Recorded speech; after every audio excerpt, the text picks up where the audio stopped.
Welcome my dear friends. તો પરિવર્તનશીલ અંદાજપત્રનો આજે આપણે દાખલો કરવાના છીએ.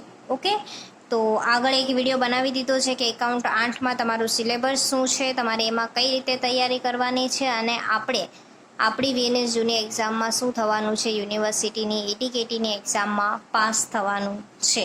એના માટે જે બી પરિવર્તનશીલ અંદાજપત્રમાં જેટલું બી તમને ઇઝી લાગે છે એ આપણે કવરઅપ કરવાની છે. 3-4 રીત છે, એકદમ ઇઝી છે, કરશો એટલે આવડી જશે. અને જે બી હોમવર્ક આપું છું ઇન્સ્ટા પર મને શેર કરી દેવાનો છે દાખલો. ઓકે, ચાલો હવે જો ફર્સ્ટ ઓફ ઓલ એક રીત મેં લઈ લીધી છે. એ રીત છે ઉદાહરણ 3. તમારી પાસે ચોપડી હશે જ, જો નથી તો અહીંયા હું શેર કરું છું, તમે સ્ક્રીનશોટ લઈ લો, જેને રકમ લખી નાખો અને પછી પાછો વિડીયો ઓપન કરી શકો છો. હવે શું કરીએ, જો એક કારખાનું હાલ તેની ઉત્પાદન શક્તિમાં 50% જેટલું કાર્ય કરે છે અને 10,000 નંગનું ઉત્પાદન કરે છે. જો પહેલાં સવાલ ચાલુ કરતાં પહેલાં હું થોડીક ઇન્ફોર્મેશન તમને આપી દેવા માંગુ છું જે તમારા માટે ખૂબ જ જરૂરી છે. આ જે ચેપ્ટર હશે ને એની અંદર એક તો સ્થિર અને અસ્થિર આ શબ્દ તમને જોવા મળશે. તો આ બે શબ્દ સમજી લેવા ખૂબ જ જરૂરી છે. આમાં શું હશે ખબર, એક તો એકમ દીઠ હશે અને કુલ ખર્ચ હશે. શું હશે? એકમ દીઠ હશે અને કુલ ખર્ચ હશે. તો સ્થિર આ બંને શું હશે? ખર્ચ જ હશે. હવે સ્થિર ખર્ચ અને અસ્થિર ખર્ચ. સ્થિર ખર્ચનો મતલબ શું થાય કે એ ખર્ચ શું છે? સ્થિર છે. ઓકે, એ ખર્ચ શું છે? સ્થિર છે. તો એકમ દીઠ શું હશે? શું કહેવાય? અચલિત હશે, મતલબ ચલિત હશે, ફરતું રહેતું હશે. એટલે આનું ને આનું સેમ નહીં હોય, રાઈટ? તો અહીંયા આપણે શું કરીએ? ચોકડી કરીએ. હવે અસ્થિર એટલે શું થાય? અસ્થિર એટલે કે સ્થિરના ખર્ચા સમયે ચેન્જ થતા છે. ઓકે, સમયે શું થાય છે? ચેન્જ થાય છે. એનો મતલબ શું થશે કે અહીંયા આપણે શું કરી દઈએ? એકમ દીઠમાં અહીંયા શું થશે? સમયે ચેન્જ થશે એટલે રોંગ. અને અહીંયા શું થશે? એ સરખું રહેશે. એટલે એક સરખું રહેશે તો એક ફર્યા કરશે, અને એક ફર્યા કરશે તો એક શું રહેશે? સરખું રહેશે. જો ફરીથી તમને એક એક્ઝામ્પલ આપીને સમજાવી દઉં. પરિવર્તનશીલ અંદાજપત્ર પરિવર્તનશીલ અંદાજપત્ર છે શું? પરિવર્તનશીલ અંદાજપત્ર એટલે કે એવી કોઈ કંપનીઓ જે મહિને જોવા માંગે છે કે જો હું 50% ઉત્પાદન કરું તો મને કેટલો ખર્ચ થાય, કેટલો નફો થાય, કેટલું વેચાણ થાય. જો હું 80% ઉત્પાદન કરું તો મને કેટલો ખર્ચ, કેટલો ખોટ, કેટલો નફો થાય છે. જો હું 70%, 80%, 100% કેટલું હું ઉત્પાદન કરું તો મને આટલો નફો કે આટલો ખોટ થઈ શકે, એ પહેલેથી જોવા માંગે છે. કેમ કે પરિસ્થિતિનો કોઈ ભરોસો હોતો નથી. તો આ જ ક્વેશ્ચન અહીંયા થાય છે, રાઈટ? કે સ્થિર ખર્ચાઓ અને અસ્થિર ખર્ચાઓ એ શું થશે? ઉત્પાદનમાં એમાં શું ફેરફાર થશે એ તમારે જોવાનું છે. તો સ્થિર હંમેશા ખર્ચ શું રહેશે? સ્થિર રહેશે અને એકમ દીઠમાં ફર્યા કરશે. અસ્થિર ખર્ચા એ હંમેશા ફર્યા કરશે તો એકમ દીઠમાં શું રહેવાનું હોય? સ્થિર રહેવાના.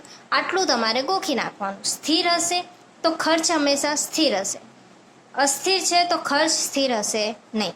હવે ખર્ચ સ્થિર છે તો એકમ દીઠ શું આવશે? બદલાતું રહેશે. અને કુલ ખર્ચ આપણું બદલાતું રહે છે તો એકમ દીઠ આપણું શું હશે? સ્થિર હશે. આ આખો પોઈન્ટ તમારે ગોખી નાખવાનો છે, કેમ કે આ આખું તમારે શું આવવાનું છે? કામ આવવાનું છે, રાઈટ? તો સ્થિર અને અસ્થિર, એકમ દીઠ અને કુલ ખર્ચ, આ એક તમારે યાદ કરી લેવાનું છે.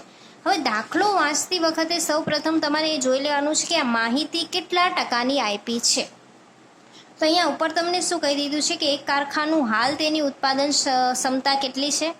50%. તો આ માહિતી કેટલાની થઈ ગઈ? 50%ની. ક્લિયર થઈ ગયું? ઓકે, હવે શું કરવાનું છે? જો કારખાનું 60%, 80% મુજબ કામ કરે તો એને કેટલો નફો મળે આપણે જોવાનું. 50%ની માહિતી આપી દીધી છે, એના પરથી તમારે 80% અને 60%નું અંદાજ લગાવવાનો છે. ખબર પડે છે? હવે જો 60% જેટલી ઉત્પાદન શક્તિ કાર્ય વખતે કાચા માલની પડતરમાં કેટલો ફેરફાર કરી નાખે છે?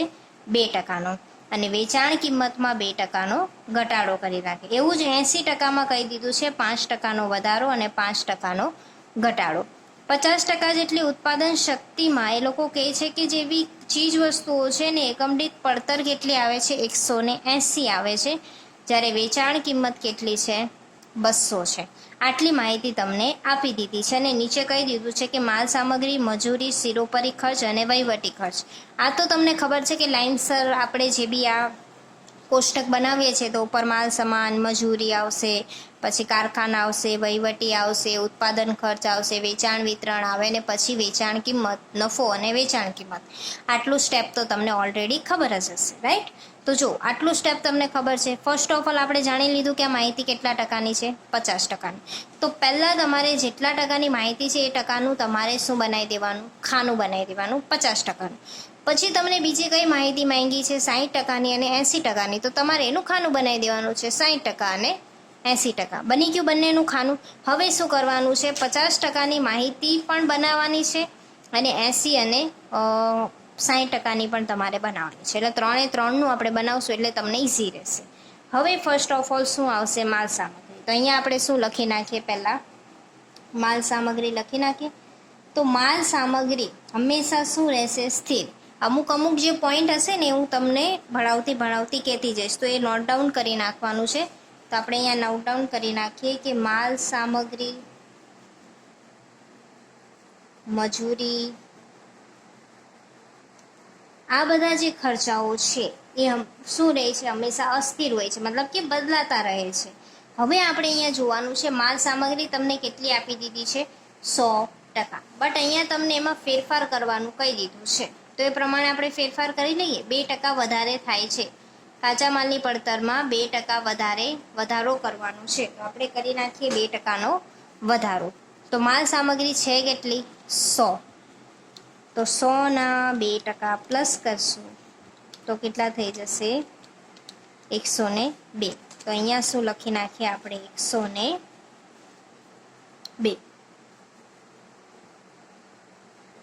એટલે હંમેશા આ જે ખર્ચાઓ હોય છે કેવા હોય છે, સ્થિર હોય છે. ઓકે, પહેલા મારથી ભૂલથી કંઈક બોલાઈ ગયું હોય તો એના માટે સોરી. આ બંને ખર્ચાઓ હંમેશા કેવા હોય છે, સ્થિર હોય છે.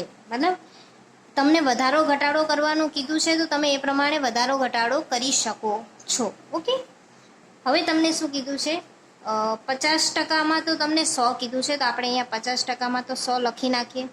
હવે તમને શું કીધું છે, 60%એ 2%નો વધારો, એટલે અહીંયા આવી જશે 102. અને 80%એ તમને કેટલો વધારો કહી દીધો છે, 105. તો આપણે કેટલા લખી નાખીએ, 105 લખી નાખ્યા. 100, 102 અને 105. હવે 50%એ આપણે એકમો કેટલા આપ્યા છે, એમણે 10,000 આપ્યા છે.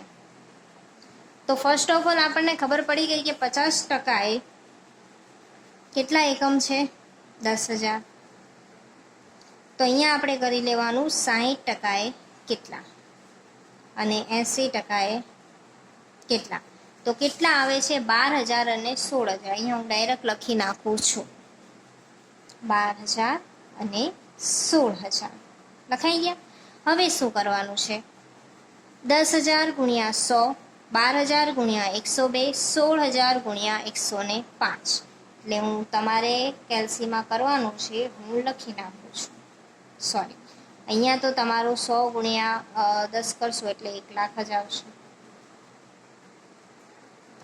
10,000 ગુણ્યા 100 એટલે કેટલા આવી ગયા, 10 લાખ, રાઈટ? 102 ગુણ્યા 12,000, 102 ગુણ્યા 12,000 એટલે તમારો જવાબ આવશે 12,24,000. પછી તમારો જવાબ આવશે 16,80,000, રાઈટ?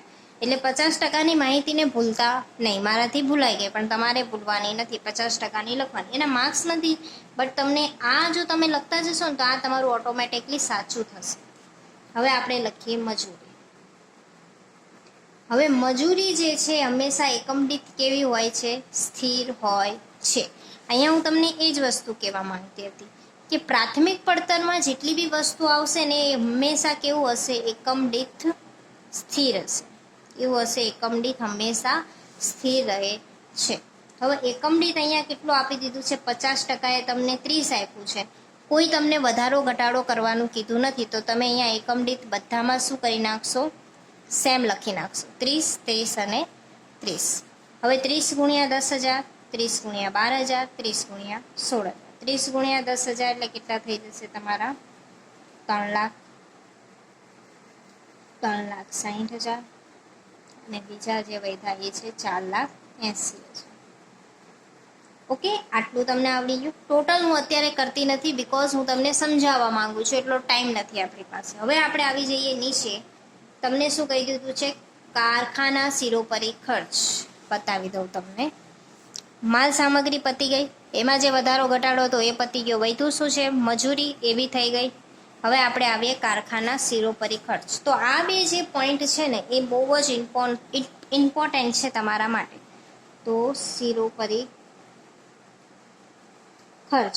હવે આ જે શિરોપરી ખર્ચ છે ને એમાં તમને સ્થિર પણ આપ્યું છે અને અસ્થિર પણ આપ્યું છે. થોડું દૂર લખવું જેથી તમને ધ્યાન આવે. હવે સ્થિર અને અસ્થિર બંને છે.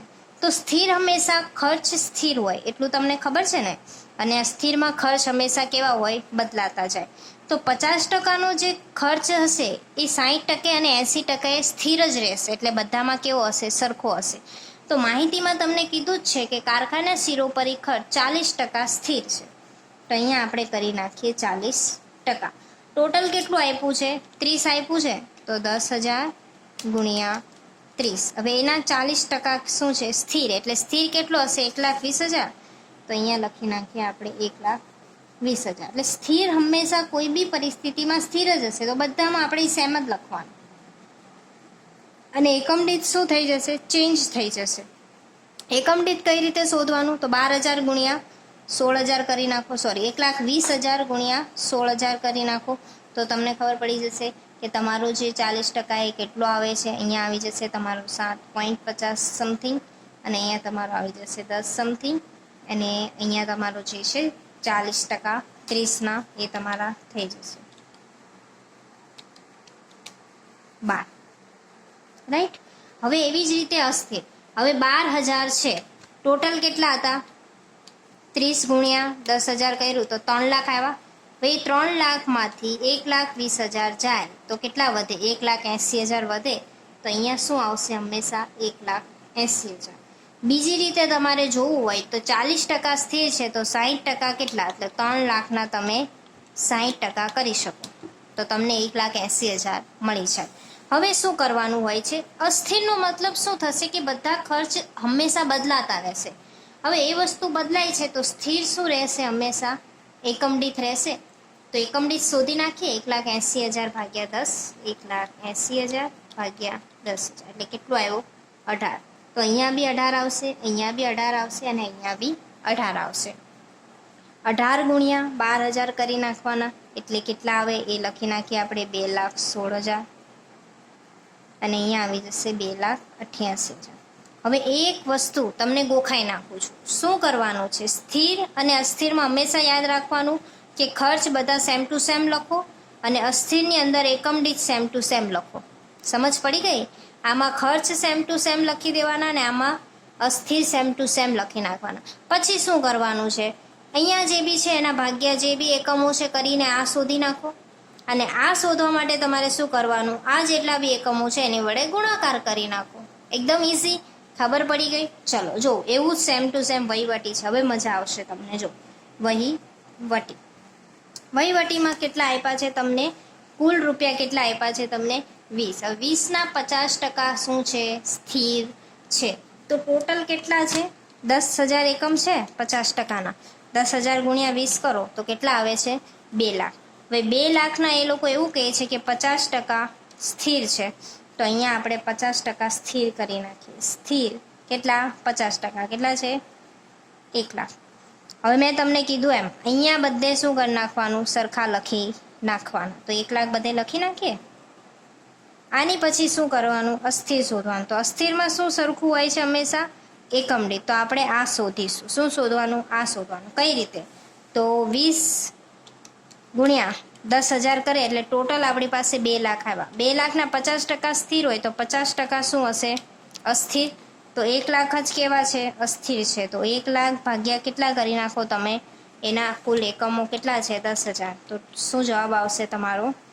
10. તો આ 10, તો આ બી 10, આ બી 10.